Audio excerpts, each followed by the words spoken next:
Va claquer solidement, directeur du champ gauche. Whitfield recule. Elle est partie!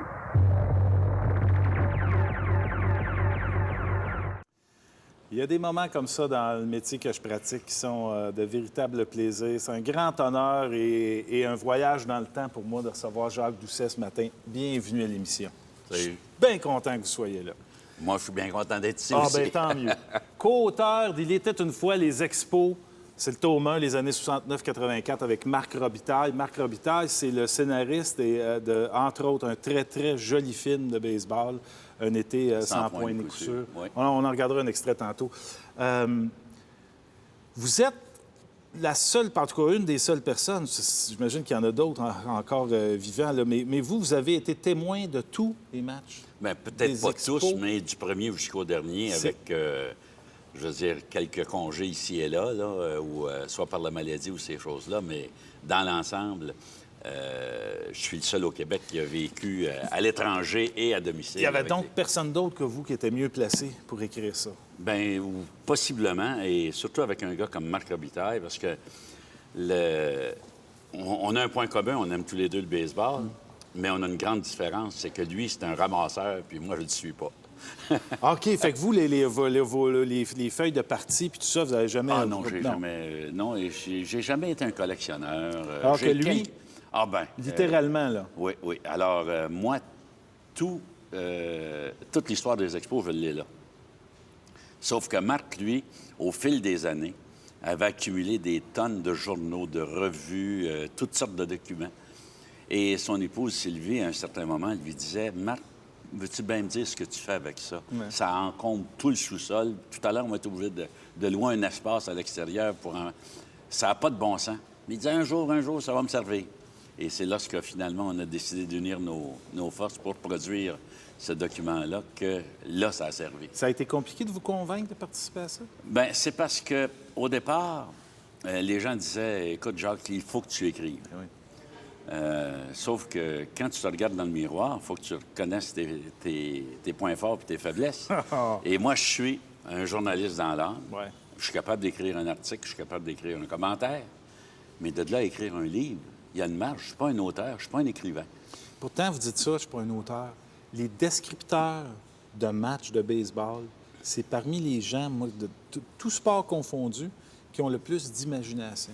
Oui, sauf Parce que faut que tu meubles en tabarnouche des fois. Parce que pendant qu'il couraille le pigeon dans le champ extérieur, puis tu es à radio, il faut que tu aies des choses à raconter. Oui, sauf que quand tu es descripteur d'un match de baseball, c'est de l'improvisation, parce que tu sais jamais ce qui va se passer. Alors que pour écrire un document comme celui-là, ça prend une structure, ça prend un plan de travail, et c'est ce que Marc Robitaille est arrivé. Et il a suggéré un plan de travail, et on l'a suivi à la lettre. On s'est réunis, je ne sais pas combien de temps. Ça a pris 3 ans pour produire ça. Et évidemment, il y a beaucoup de matériel qui est en attente là, pour le 2e volume, parce que l'histoire des expos, c'est possiblement en 2011, parce qu'il faut permettre un petit peu à Marc de s'écouler un peu. De souffler aussi, parce que s'il y a des rentrées de fonds à voir avec ce livre-là, ça n'arrivera pas demain. Là. Non. Et Marc a une famille, il faut qu'il mette un peu de pain sur la table, et son travail primordial, si tu veux, c'est scénariste. Alors, il vient justement, là, Noémie.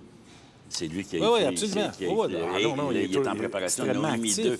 Alors, il faut qu'il prépare ça. Mais M. Doucet, vous dites, oui, j'ai ce sport-là, cette histoire-là, je l'ai dans ma tête, mais vous l'avez beaucoup dans le cœur aussi. Ah ben oui, parce que... Puis le départ des expos, là, c'est pas une affaire encore réglée pour vous, ça? Oui, ça l'est. Maintenant? Ça m'a pas pris beaucoup de temps. Ah oui, non, mais quand vous êtes retourné en Floride, là... Moi, je suis retourné en Floride pour la première fois cette année. Aucune émotion? Non, et je veux dire, aucune émotion. J'ai eu 2 pincements de cœur.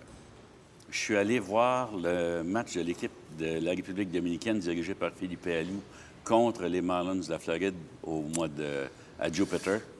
Et le premier pincement, les gens des Marlins, je parle surtout de P.J. Lauriello, je ne parlerai pas des propriétaires. Non, ça, c'est un autre problème complètement. Ils m'avaient laissé 2 très bons billets, OK. mais je n'avais pas accès au terrain. Où se trouvait Philippe, où se trouvait Pedro Martinez, où se trouvait Moïse Salou. Puis ça m'a fait mal au cœur. Et le 2e pincement, j'avais loué un condo dans la région de Clearwater, où pas loin de Dunedin, où les Blue Jays s'entraînent. Et il y avait l'équipe nationale du Canada qui allait participer à la Classique mondiale, qui était à Clearwater et qui allait jouer contre les Yankees. Alors, je suis allé au stade George Steinbrenner. Boucher, l'instructeur des lanceurs, m'avait laissé...